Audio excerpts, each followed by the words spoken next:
Agradeço o convite para falar sobre o ensino profissional, referenciando o seu passado,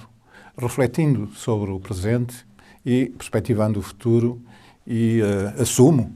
que, não sendo tarefa fácil, tenho que me escudar dos 33 anos que levo de experiência enquanto diretor da etapa Escola Profissional e nas quase 3 décadas como dirigente da ANESP para discorrer sobre o tema.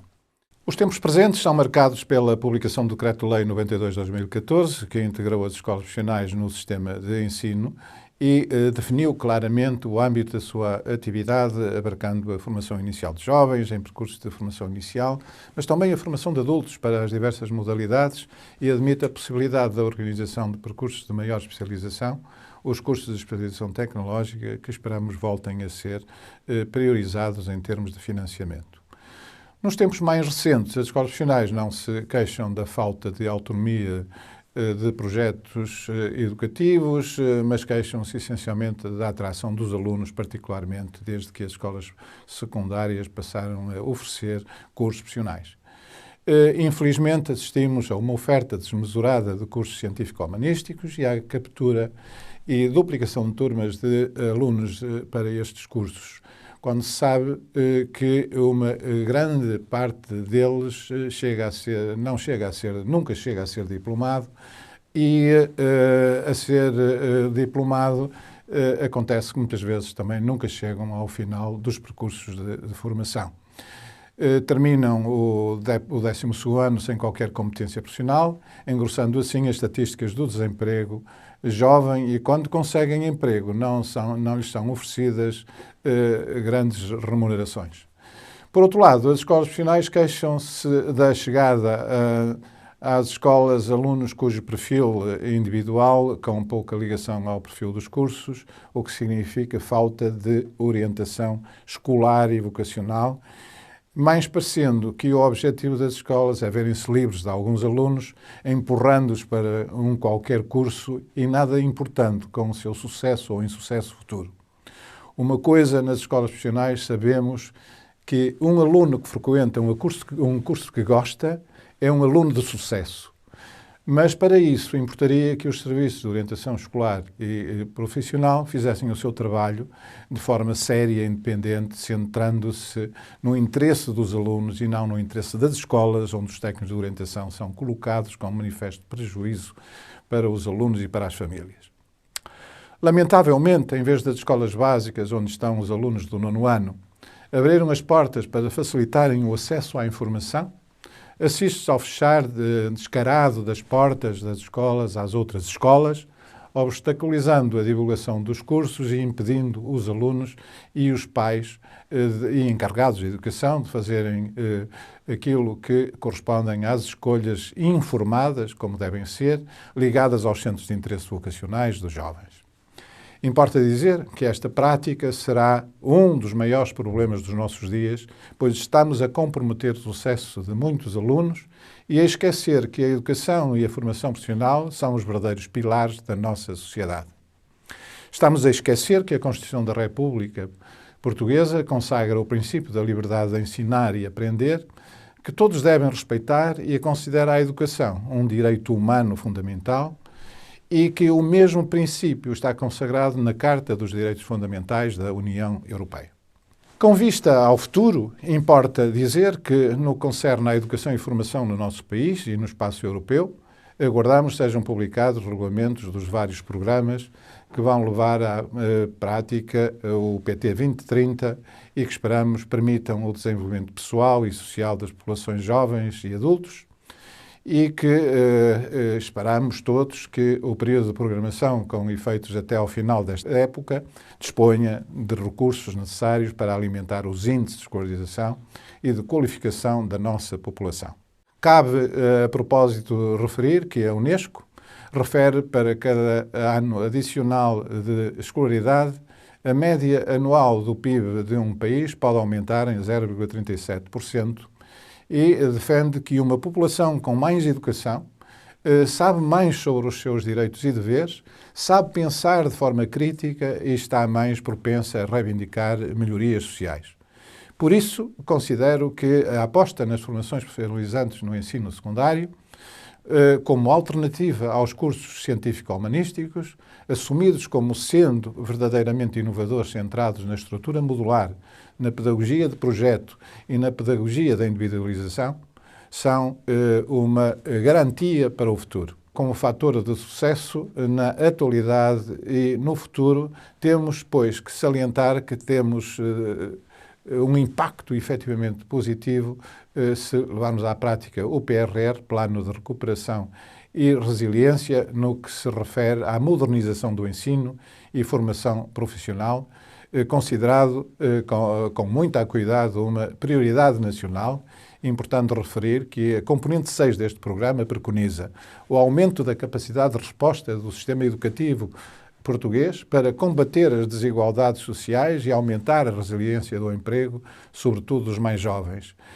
Prevê o aumento do investimento de larga escala com vista à capacitação das gerações jovens face às exigências atuais. Considera a relevância do desenvolvimento das competências nas áreas da renovação industrial e da inovação, as quais deverão ser promovidas em articulação com os agentes económicos e sociais das regiões. Outro aspecto tem a ver com a articulação estreita entre o mundo empresarial e as escolas profissionais, potenciando a capacitação, a partilha de conhecimento e a procura de soluções para os problemas concretos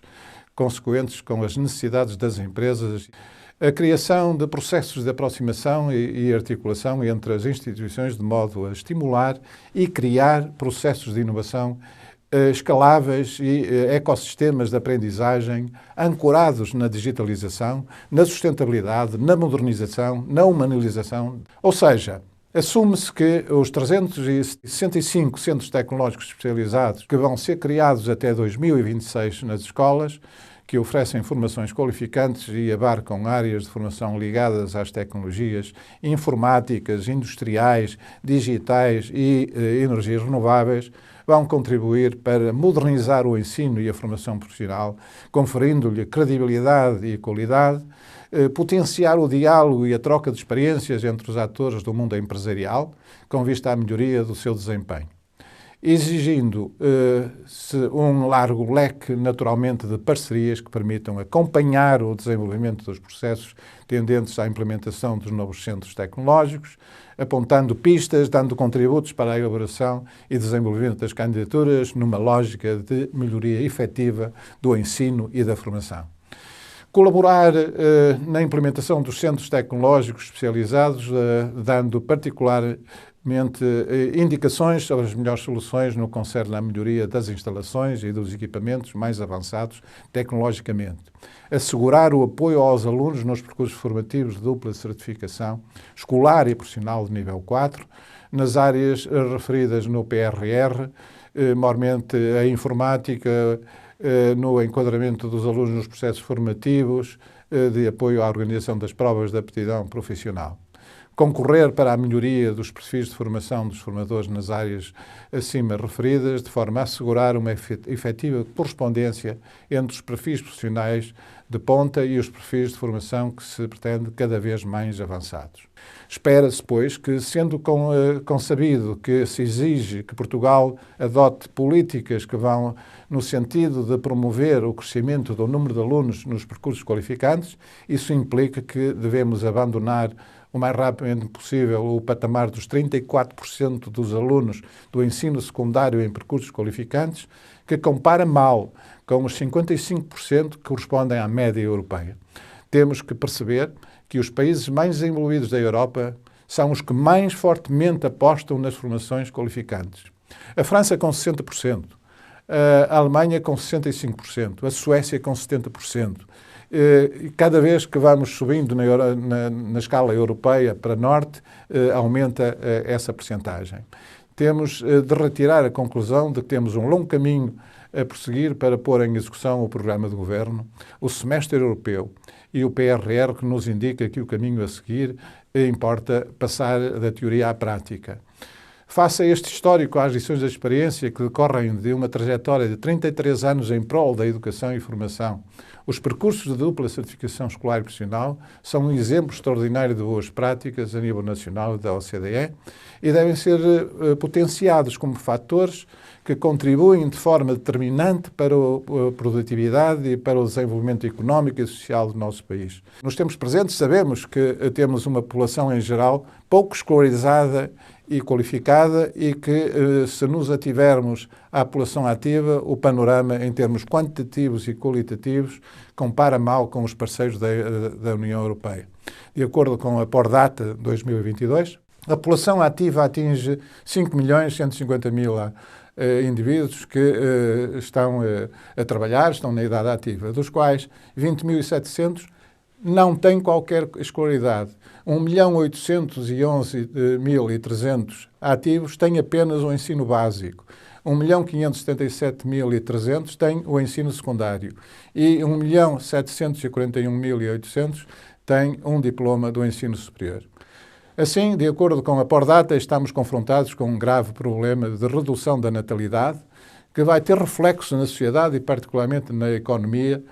do país nas próximas décadas, pois até 2030 estaremos confrontados com uma redução da população escolar da ordem dos 25%. O quadro que apresentamos no PowerPoint reflete o decréscimo dos nascimentos por ano desde 2000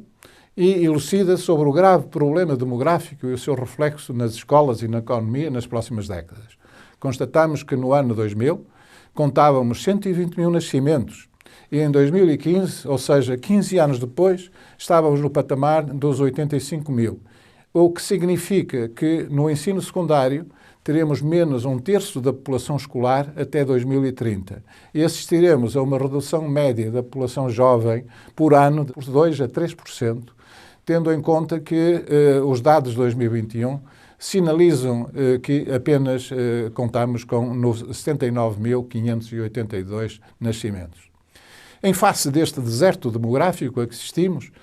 e o desafio para quem decide sobre as políticas económicas e sociais terá de apostar numa melhor educação e formação, por forma a que consigamos obter melhores índices de produtividade, pois em face da constatação de que temos menos população, devemos ter então melhor educação. Face ao que acima expresso e voltando às questões mais ligadas ao ensino e formação profissional, importa saber em que medida cuidamos dos jovens que chegam às escolas secundárias nos últimos 15 anos, conjuntamente com as famílias que querem o melhor para os seus filhos e o tecido económico e social. Devemos, naturalmente, procurar assegurar a empregabilidade e o prosseguimento dos estudos dos jovens que nos são confiados. Devemos contribuir para o retorno do investimento na educação, sabendo-se que o dinheiro que se gasta e que vem dos impostos que todos pagamos concorre para que se mantenha a esperança de que tudo se articule para que haja uma efetiva melhoria nas condições de vida dos nossos jovens. Importa saber se o que estamos a fazer em termos de organização e planeamento das ofertas formativas e educativas de nível secundário e superior vai ao encontro das metas nacionais e europeias e das necessidades do tecido económico e social. Ora, no que concerne ao ensino superior, sabemos que, relativamente ao PT 2020, ultrapassamos a meta dos 40% dos jovens entre os 25 e os 34 anos diplomados com qualificação superior. Relativamente ao PT 2030, que aponta a meta de 45% de diplomados,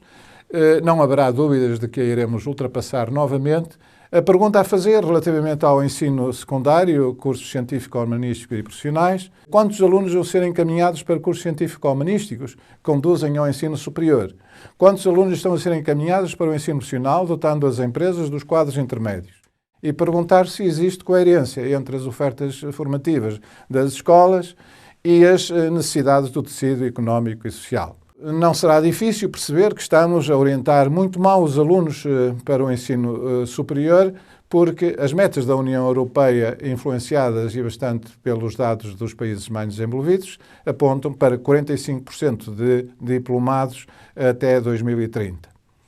No nosso país já estamos, nesta altura, próximos dos 45% previstos para 2030. Estes 45% contrastam com os 65% de alunos que frequentam os cursos científico-humanísticos que são encaminhados para as instituições de ensino superior.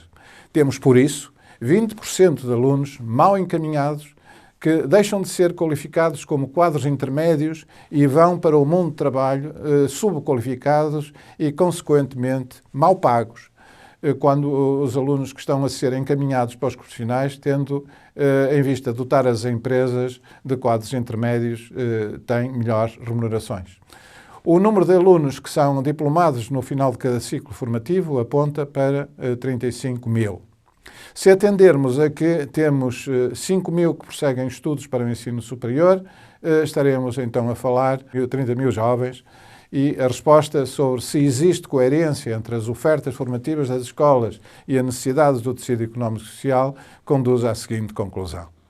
Estão a ser mal orientados para frequentar cursos científico-humanísticos cerca de 20% dos jovens do ensino secundário. Estes 20% de jovens mal encaminhados vão faltar nos cursos profissionais, onde a meta da União Europeia é 50% dos alunos do ensino secundário nestes percursos. Esta abordagem conduz-nos, sinteticamente, à conclusão de que, nos próximos anos, deixarão a vida ativa cerca de 115 mil indivíduos que deveriam ser substituídos por jovens qualificados. E que, à saída do ensino superior e do ensino secundário, temos cerca de 50 mil, mais 35 mil, o que comporta 85 mil alunos. Em face desta constatação, cerca de 30 mil alunos que são orientados para o sítio errado, com sérias consequências ao nível das desistências e abandono escolar no ensino secundário e superior, as expectativas frustradas e os gastos inúteis são da ordem de muitos milhões de euros, o que significa ineficácia do sistema de ensino, e a abordagem anterior tem, de facto, aspectos essencialmente quantitativos relacionados com as respostas educativas formativas, mas eu gostaria de deixar algumas notas também de natureza qualitativa. Assim, considero que se deve ter em atenção a melhor educação, o que significa ter cidadãos mais reflexivos e mais predispostos a aceitar a mudança que decorre da inovação e dos avanços tecnológicos, importando por isso preparar os nossos jovens para responder às necessidades do tecido económico e social atuais e emergentes. Importa estar atento às reflexões que se vão produzindo nos meios académicos e nos setores da nossa economia mais avançados. Importa perceber para onde nos conduzem os avanços apontados pelos centros de investigação, e estas premissas significam que temos que organizar a formação em face das novas tecnologias centradas na economia 4.0, que representa a evolução para os contextos virtuais, em que as máquinas conseguem analisar todos os dados e, com base neles, tomar decisões eficientes e de forma rápida e mais eficiente para a economia 5.0, que aposta nos avanços da inteligência artificial e na hiperindividualização das ofertas de bens e serviços, num mundo onde se combina a tecnologia mais avançada com a qualidade de vida e a justiça social. Para responder aos requisitos impostos pelas mudanças decorrentes dos avanços tecnológicos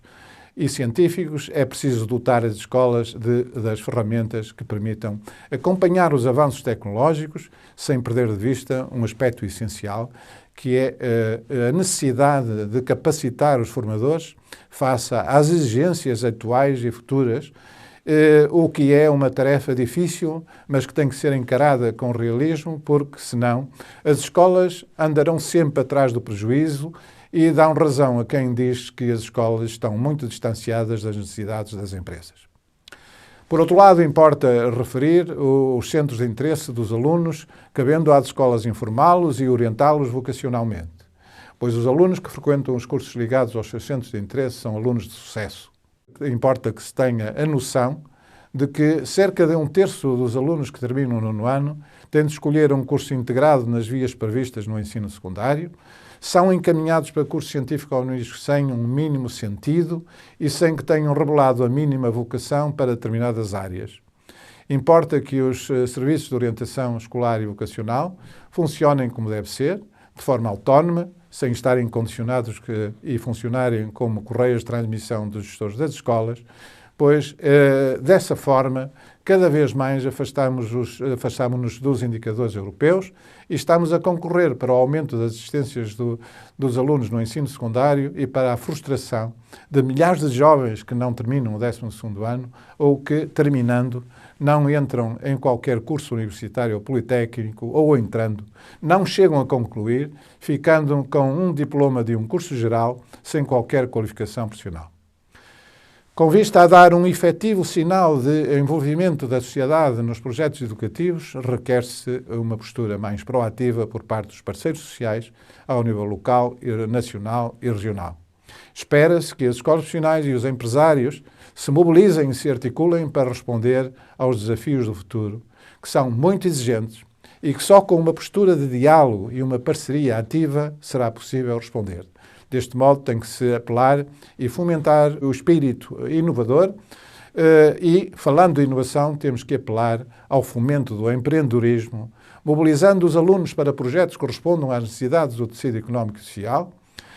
ainda não satisfeitas, quer durante a formação, quer na preparação e na apresentação das provas da aptidão profissional nos finais dos percursos formativos.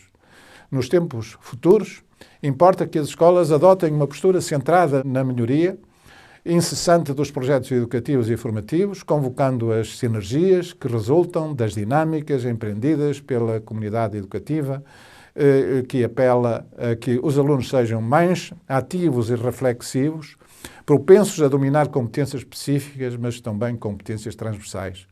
Sejam alunos determinados e predispostos a pôr em prática princípios e valores. Sejam alunos mais propensos à convivência e vivência em sociedade plural. Sejam promotores do diálogo, da participação, do respeito e da tolerância. As reflexões sobre o futuro devem conduzir a perspectivar os grandes desígnios das escolas do século XXI, que se deverão centrar nos aspectos estratégicos como a promoção da cidadania, a aposta na inovação organizacional, o incitamento ao empreendedorismo, e a preocupação com a qualidade das prestações formativas, o envolvimento das partes interessadas nos projetos educativos e formativos das escolas. Sabemos que as escolas profissionais, no momento presente e no futuro, estarão sempre na primeira linha da promoção do sucesso escolar. Sabemos que funcionarão como elevador social para a generalidade dos jovens com menos possibilidades, tal como sabemos que os alunos das escolas profissionais têm horas de formação, têm mais horas de formação que os dos cursos gerais, têm uma componente prática com um peso muito significativo e têm que fazer provas de aptidão profissional que ponham em evidência o conjunto dos saberes que conduz a que, quando ingressam nos cursos superiores, sejam considerados os melhores alunos, que estamos a conferir mais eficácia e eficiência aos percursos educativos. Estamos a promover mais ações de informação junto dos jovens e das famílias e queremos ser mais exigentes relativamente ao trabalho de orientação vocacional feito nas escolas básicas e ter em conta os fatores de inovação pedagógica e tecnológica para acompanhar a economia de ponta. Fazer tudo isto desenhando os caminhos do futuro, ouvindo os académicos, os centros de investigação, os empresários e as associações empresariais, que nos sinalizam e apontam as expectativas da sociedade e as exigências da economia atuais e emergentes. Muito obrigado.